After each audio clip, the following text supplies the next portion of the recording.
mis queridos amigos, bienvenidos una vez más a su canal jurídico de confianza, Conexiones Legales MX, conectando personas y justicia.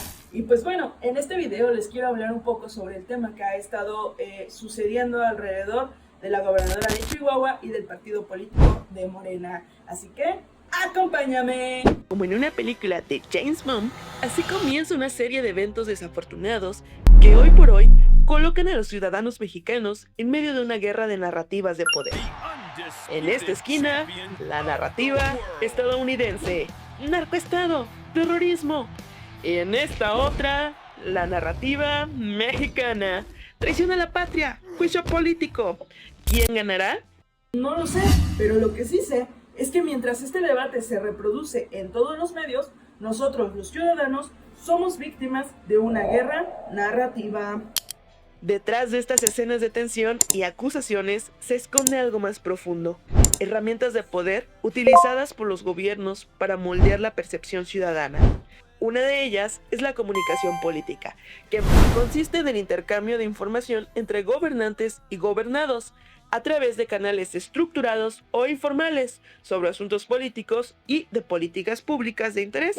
Es decir, es una herramienta que permite a los gobernantes informar a los ciudadanos sobre lo que ocurre bajo su administración, claro, desde su propia perspectiva. Incluso podríamos añadir que es jerárquica, ya que fluye de arriba hacia abajo. A esta herramienta se suma otra, la polarización política, y la entendemos como un fenómeno multifacético que no solo implica la división de posturas en torno a temas relevantes, sino el distanciamiento entre ellas. Se manifiesta en posiciones extremas dentro de las líneas de conflicto y en el alejamiento progresivo de los grupos políticos entre sí.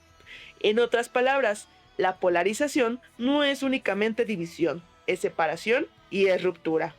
Ambas herramientas, comunicación política y polarización, configuran el escenario del dilema de la soberanía.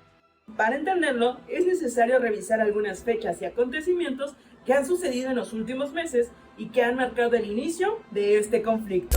Cronología de los hechos.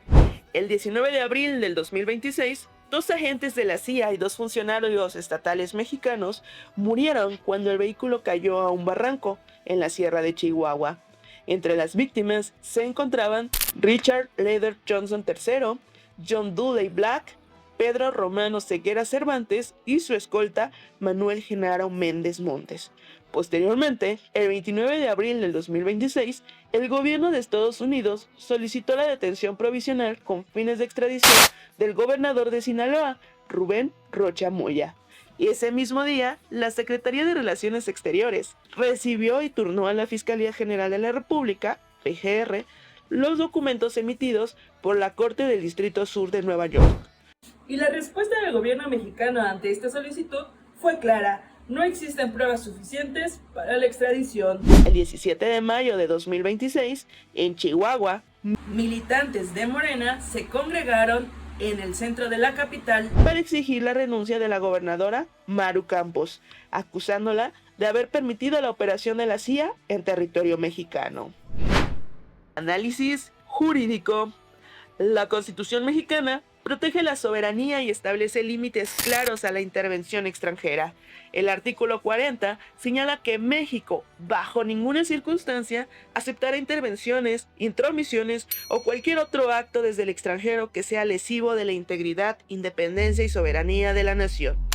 La participación de agentes estadounidenses en un operativo antinarcóticos en Chihuahua constituye, en un principio, una violación constitucional, ya que no se ha acreditado que dichos agentes contarán con autorización oficial para operar.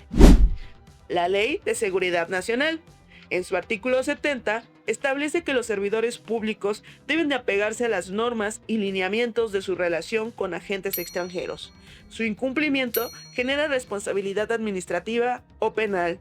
Por ello, corresponde investigar qué autoridad fue la que permitió la entrada de los agentes de la CIA, aunque hasta ahora no se ha demostrado plenamente que hubiese sido la gobernadora de Chihuahua. En cuanto al delito de traición a la patria, tipificado en los artículos 123 a 126 del Código Penal Federal, se prevén penas de 5 a 20 años de prisión. Sin embargo, Para configurarse este delito, deben de existir actos contra la independencia o soberanía con el fin de someter a la nación a un gobierno extranjero, participación en hostilidades bajo órdenes externas, entrega de información militar o intención dolosa de perjudicar la nación.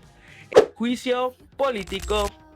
El juicio político es un proceso constitucional mediante el cual el Poder Legislativo sanciona a servidores públicos de alto nivel por actos u omisiones graves que afectan el interés público.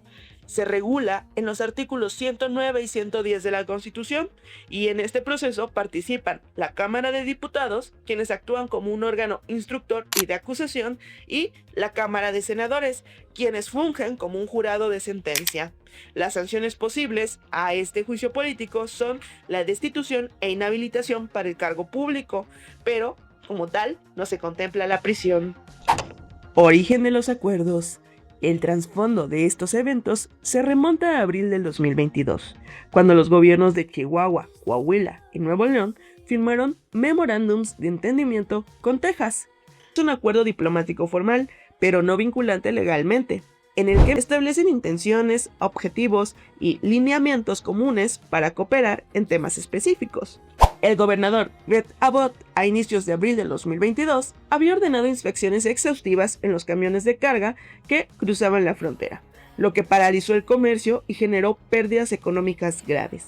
Para resolver esta crisis, los gobiernos de Nuevo León, Chihuahua y Coahuila firmaron acuerdos donde se pactó aplicar controles de seguridad en territorio mexicano. A cambio, Texas suspendería las inspecciones adicionales y permitiría la entrada de los camiones de carga. Básicamente les dijo, o firman o no pasan. Extorsión diplomática. Pero como los estados no pueden firmar convenios que sean vinculantes con otros países, se decidió hacerlo por medio de un memorándum de entendimiento. Y estos acuerdos, aunque son instrumentos legales en los que se acuerda una cooperación interinstitucional, abren la pregunta, ¿hasta qué punto esta cooperación legítima se vuelve injerencia? Narrativas cruzadas. La relación en materia de seguridad entre México y Estados Unidos, considerada hasta entonces un espacio de cooperación estratégica, se fracturó. Morena acusa al PAN de traición a la patria por permitir la operación de la CIA. El PAN acusa a Morena de ser un narcopolítico y proteger a gobernadores vinculados al crimen organizado. Estados Unidos acusa a funcionarios mexicanos de alto poder de conspirar con el cártel de Sinaloa. Y el gobierno federal insiste en rechazar el imperialismo y el intervencionismo estadounidense. Cada actor construye su relato y cada relato busca movilizar simpatizantes y desgastar al adversario. Y lo cierto es que mientras los poderosos y los gobiernos discuten sobre soberanía y seguridad nacional, nosotros, los ciudadanos, seguimos esperando justicia, paz y un futuro menos marcado por la violencia. Y bueno, esto es todo, amigos. Espero que este video les haya gustado. No olviden suscribirse, comentar y compartir esta información. Nos vemos en el próximo video. Adiós.